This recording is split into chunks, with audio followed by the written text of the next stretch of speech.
Good morning, ladies and gentlemen. It's a real pleasure to be here. All protocols observed. Please entertain me while I give some thanks to some very important people. First, I'd like to thank our own Prime Minister, the Honorable Dr. Keith Rowley, and his team and his cabinet for organizing this really important forum. So thank you for convening the occasion for us to do this. I'd also like to thank His Excellency Dr. Mohammed Irfan Ali, President of the Cooperative Republic of Guyana. It is through President Ali's leadership that we've got a really big emphasis on agriculture and agri-foods, and I just really want to thank him for his leadership in the rural industry. We wouldn't be here, the private sector, the CPSO, without the support and really a lot of assistance by the Honorable Mia Motley, the Prime Minister of Barbados, who was really pioneered the cause of bringing the private sector to the table.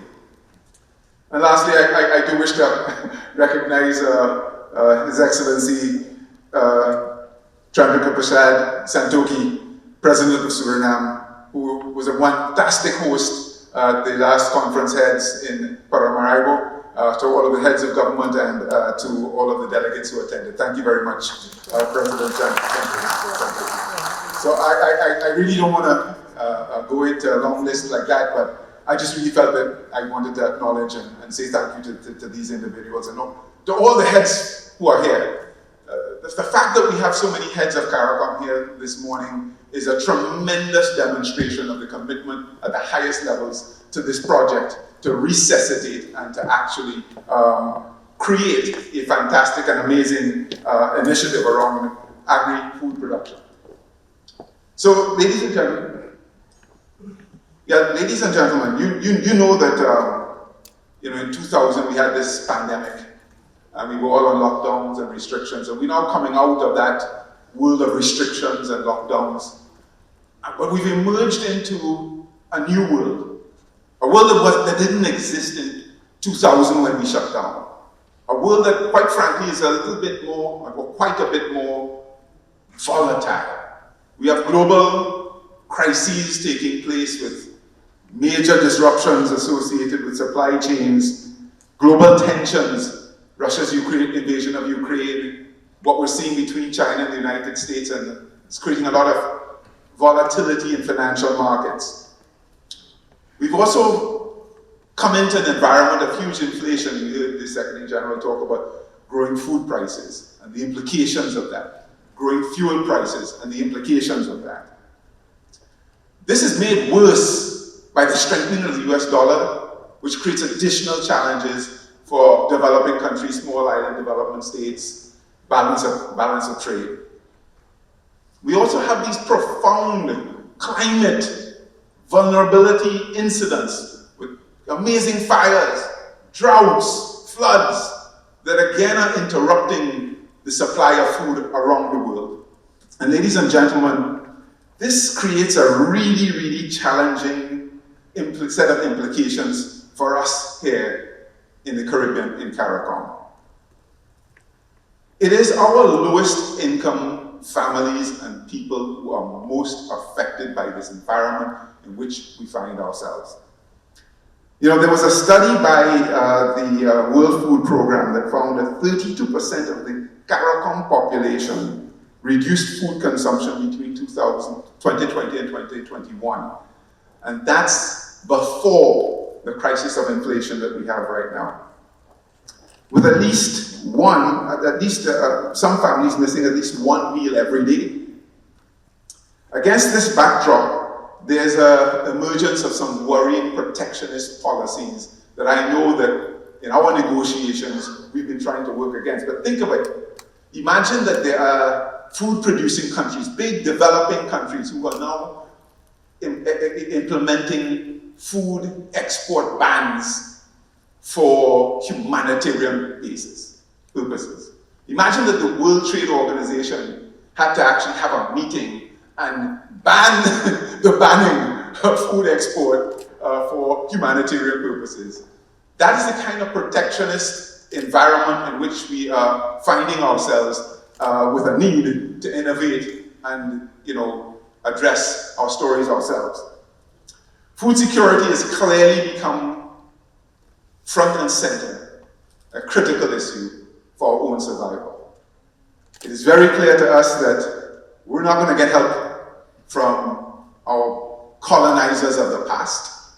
We're not going to get help from big developing countries. Ladies and gentlemen, this is our problem for us to address ourselves. There is some good news, and I'm really happy that we are here today because, we import a lot. In fact, we import over $4 billion of food and agri products from outside of the region. And that doesn't even take into consideration all of the economic activity associated with producing that food. So there's a huge opportunity for us here in the Caribbean. And I'm so proud to see that together we are starting to take on doing this. The CPSO, we have a secretariat, has done some analysis. They say, where should we start? And I know later today in the presentations and speeches from President Ali and our own Prime Minister, we'll hear some specific initiatives that they have been working on. But when we look within that $4 billion at, what are big opportunities for which we currently have some kind of capability or could acquire the capability to displace imports, we find that there's at least $1.2 billion of opportunity. That's our 25% that we're going after by 2025. The categories are cereals and staples, which include things like corn, soybean, cassava, rice. A lot of that can be grown very well in Belize and Guyana and Suriname. Meat and poultry, we heard the SG talk about a new policy for trade in meat in the region. That includes poultry, beef, goat, pork, vegetables, fruits and nuts, milk and cream. Beverages, of course, include water, soft drinks, juices, etc., and of course fish and crustaceans. These have 19 specific categories in total. Ladies and gentlemen, the heart of what I would like to focus on this morning is the fact that we have a big opportunity and the fact that we have a lot of commitment to go after it are absolutely essential, ingredients to success. But for us to truly be successful, we have to look at this problem holistically across the full value chain. No point in growing things that we cannot get to market because we're not growing them to the specific packaging size and quality that consumers or other processors need. No point in investing in big mills for corn and we don't have the infrastructure to move it and get it to one another. No point in pursuing a poultry industry or pork industry, as the Prime Minister of Trinidad uses an example, trying to get pork from Trinidad into Jamaica, if we encounter all sorts of barriers and obstacles to trading with one another. So it's really essential that we take a full value chain perspective and outlook as we approach this problem. So I want to step through. Sorry, the clicker is jumping ahead of me. I want to step through those five steps very quickly because I think that there's real opportunity for us to examine things that we can do, both from a private sector perspective as well as from a public sector perspective, to accelerate how fast we can move. So if you think of growing and production, we have lots of ideas, we have lots of innovation, we have lots of entrepreneurs who are approaching this space. But $1.2 billion of import substitution is big scale. How do we scale and connect our ideas? Who are the people who are interested? Who has the capability? What additional investment do we need to make in these areas to actually be able to produce at scale? You know, in countries like Costa Rica, you have big farming. And you have a lot of people who work there and get trained there and then spin off and do their own farms. And they have a lot more competence, technology, experience, etc. There's room here for everybody. Small farmers, big farmers, major producers, individuals. And that is something that I think that we really want to make sure is understood and promoted. So in this step here, it's a lot of examination of what's possible, but with an eye on the market for what can actually be consumed.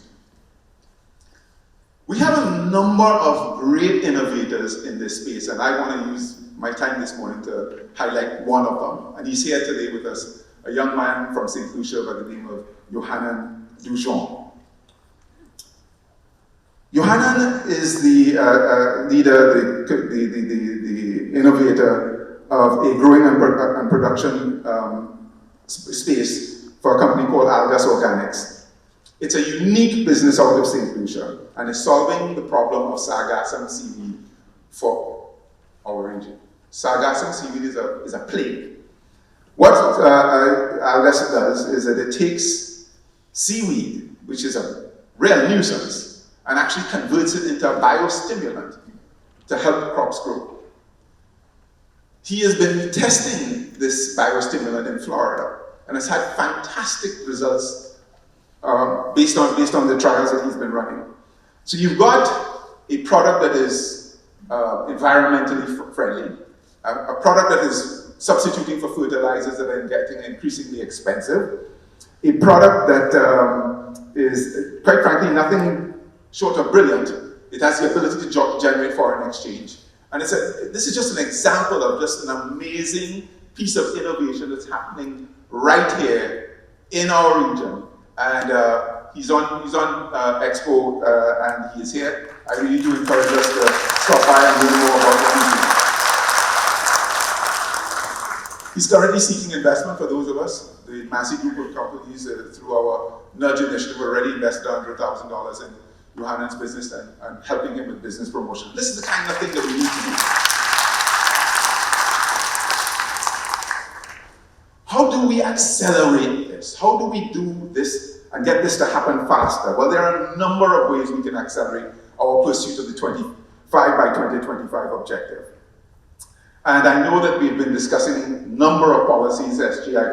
I listened very carefully to the press conference that President Ali and our Prime Minister had yesterday, and I can't wait to hear a little more about the details of what came out of that.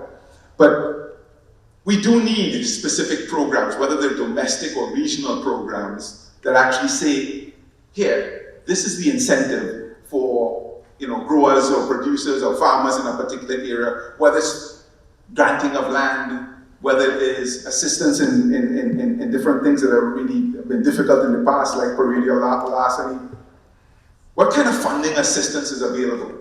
How do we access some of these international agencies? How do we access private capital? And of course, we should really create some kind of window that these entrepreneurs, these farmers, these large companies who have an interest in doing this here in the Caribbean can come and find out what are all these policies that are available, what access is there to capital, who's here to help. We can and will do this. Second step is processing. Okay, so you have to sort, you have to process this stuff. And there are a number of processing opportunities across the value chain. So you think about these products that are produced, somehow they have to be packaged. Somehow they have to either be milled or turned into something that is consumed either by consumers or by manufacturers in their food processing operations. So who are the players? So if we decide we want to go into something, we do need to go to the next stage. Who plays in this area? Do we need them to make the market for the growers and the farmers? How do we support them in investing in the infrastructure they need to expand their capability? We won't capture $1.2 billion worth of opportunity by just thinking about it and asking people to grow things. We need to think about infrastructure as well. We need to determine whether that's an investment that the state makes or whether that's the private sector should make that investment, and what's the business plan behind it. Again, how do we accelerate that?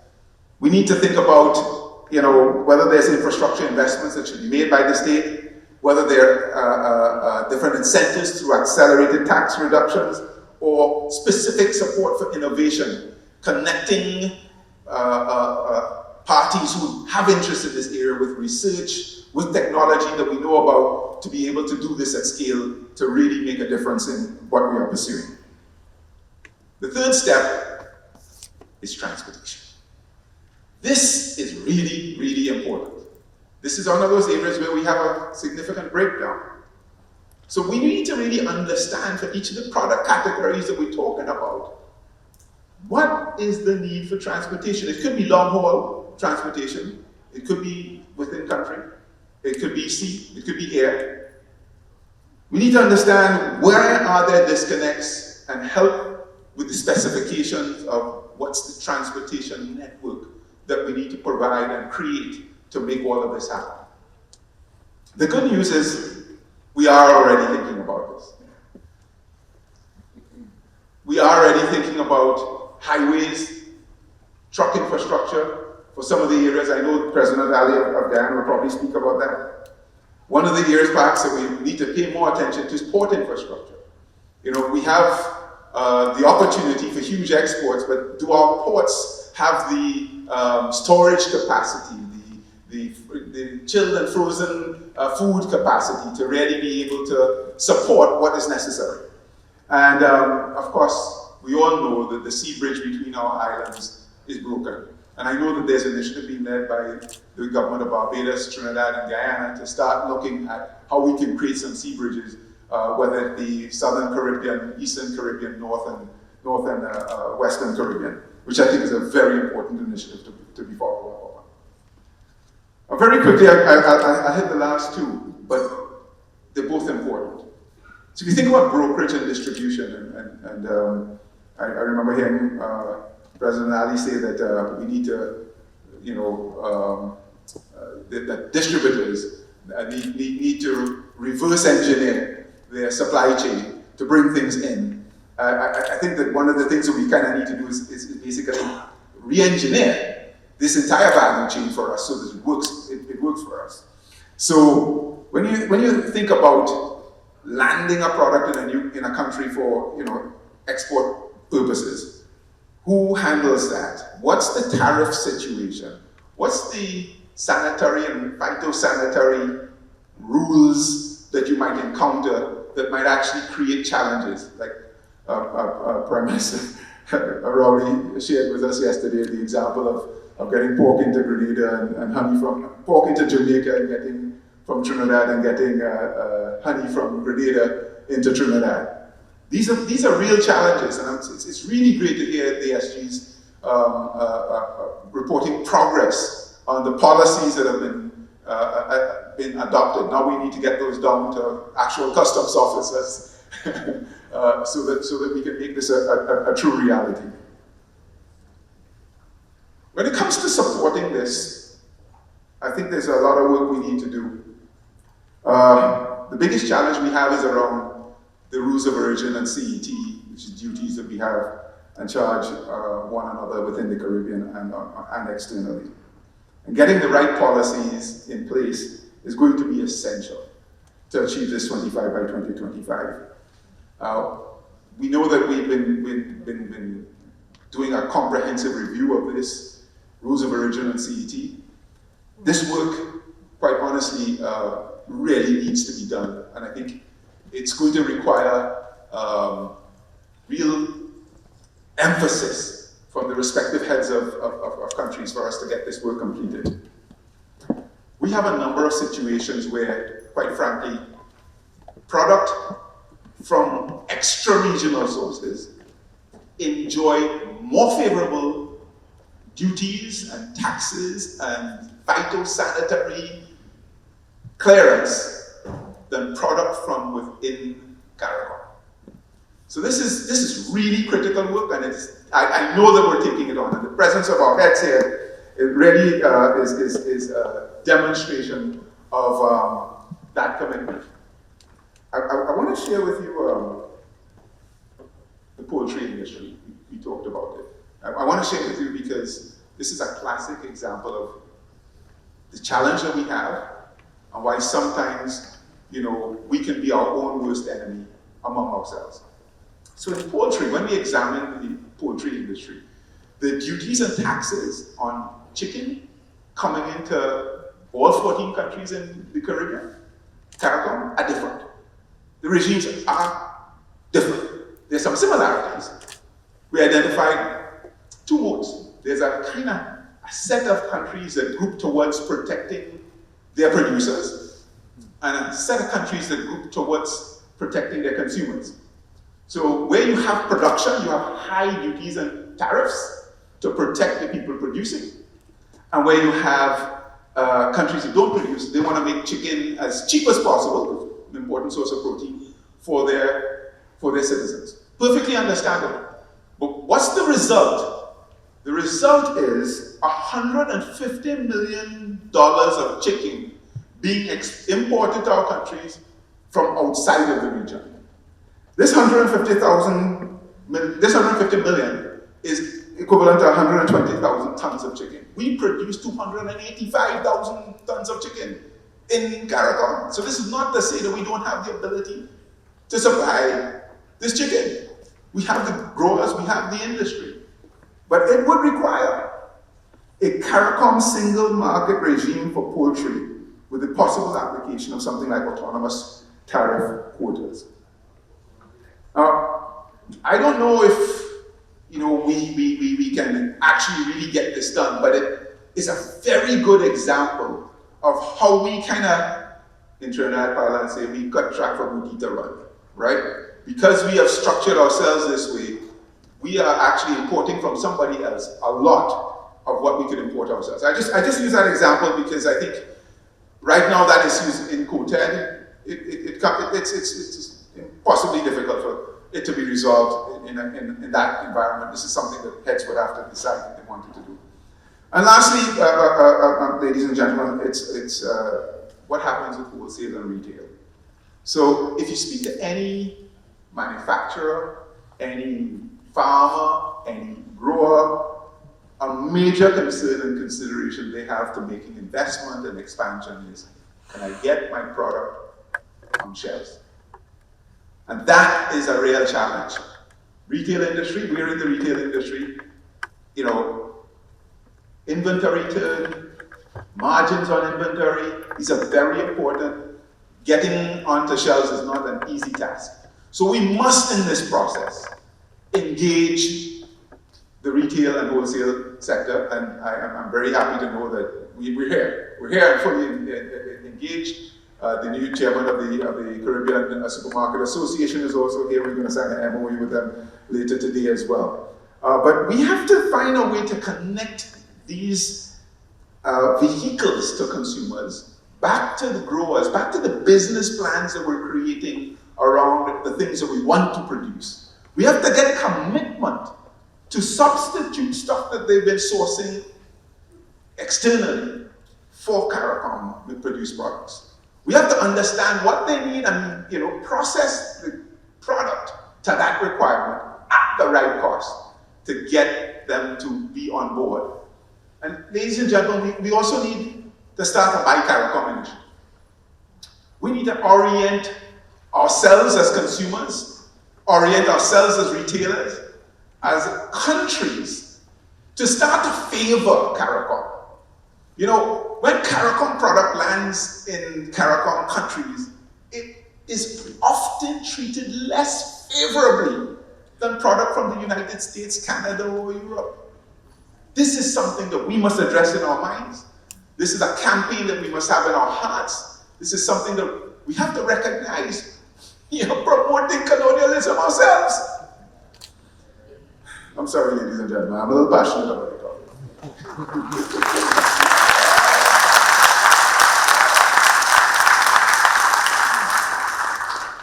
So I just want to quickly summarize, I apologize.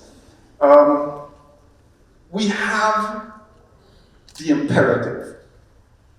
The opportunity is significant. It's bigger than this 1.2 billion, it's bigger than this $4 billion of imports that our research shows is available.